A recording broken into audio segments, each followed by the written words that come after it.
Penyesalan datang belakangan. Inilah yang dialami oleh seorang pria bernama Suprayitno karena mengalami kebutaan akibat menenggak minuman keras dan harus kehilangan pekerjaannya. Beruntung Suprayitno mempunyai istri dan putra yang tegar yang bisa menerimanya dan membantunya dalam mencari nafkah. Berikut inikah tadi.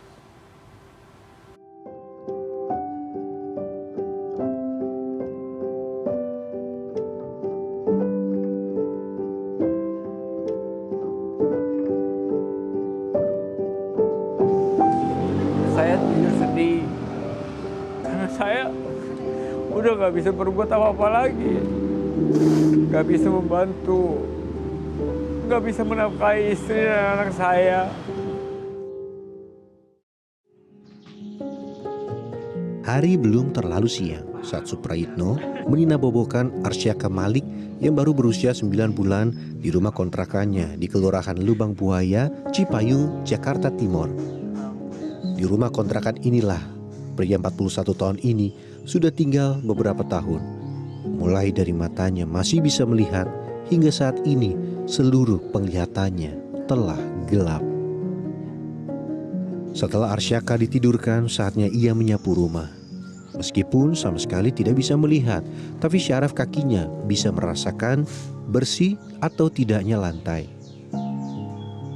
Suprayitno masih hafal betul rumah sewanya sampai setiap sudut ruangan.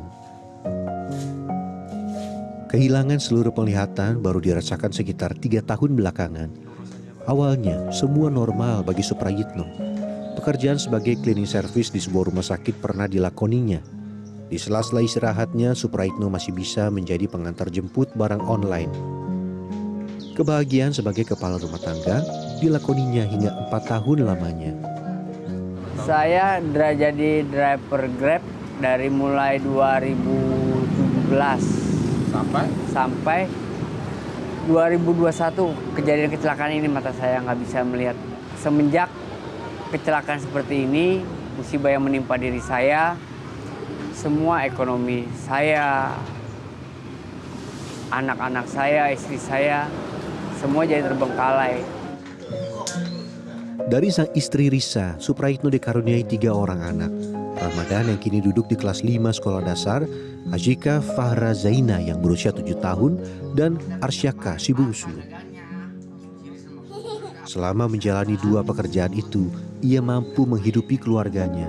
Sampai badai datang ketika matanya dinyatakan buta total. Itu ada dari teman saya yang sedang ulang tahun. Saya ditraktir oleh teman-teman saya. Diajak minum minuman keras. Sampai pagi, tiba-tiba kondisi kepala saya ini pusing. Pusing, sangat pusing sekali. Nggak teratur.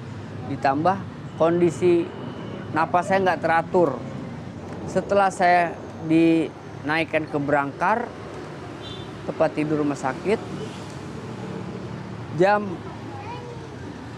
17.30, setengah 6 sore, kondisi mata saya langsung blong hitam, gelap semua.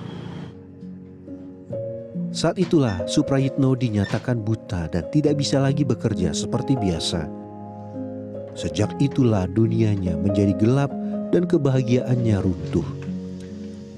Dihadapkan kenyataan bahwa dirinya secara fisik buta dan tidak bisa melihat dengan mata normal, semua penyesalan pun bertubi-tubi datang, serasa menghantam nurani Suprayitno.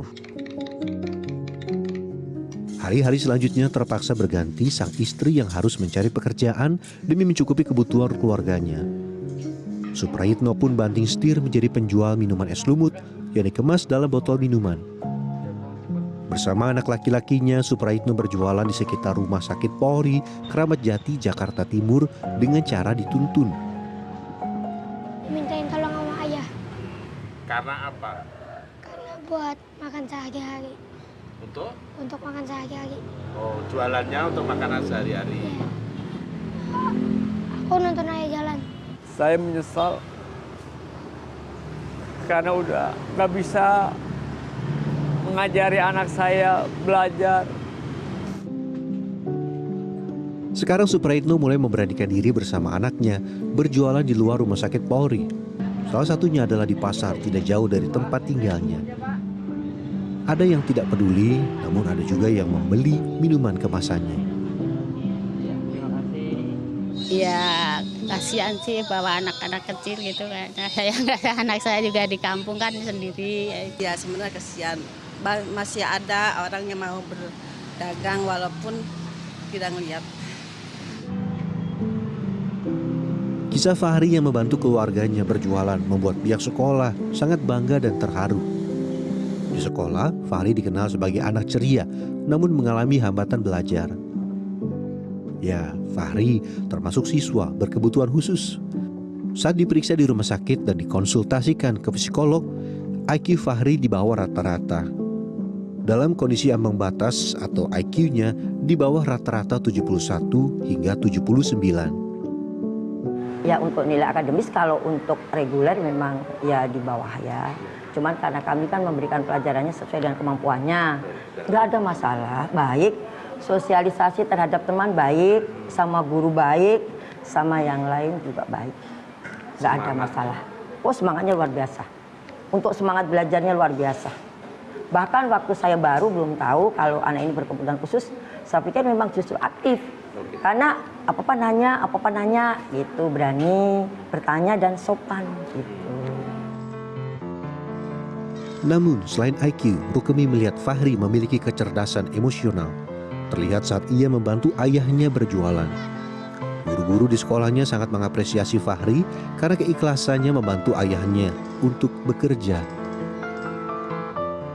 Meski ada penyesalan karena tidak bisa lagi melihat wajah ketiga anaknya, apalagi sang bungsu yang belum pernah dilihatnya sama sekali, dengan segala keterbatasan yang ada, Suprayitno tetap akan berusaha memberikan rezeki dan sesuap nasi bagi keluarganya.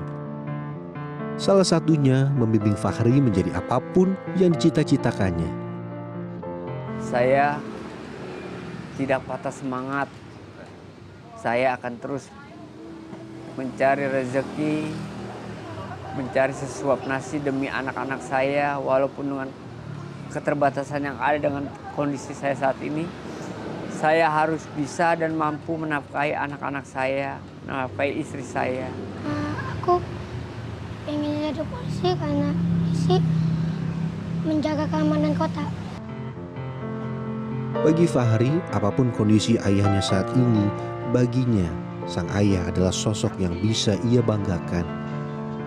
Kalau dulu ia tidak bisa membantu ayahnya berjualan, kini saatnya ia membuktikan bahwa Fahri bisa membantu ayahnya mencari penghasilan bagi keluarga. Kartika Bagus, Kurnia Yuniarwan, Jakarta.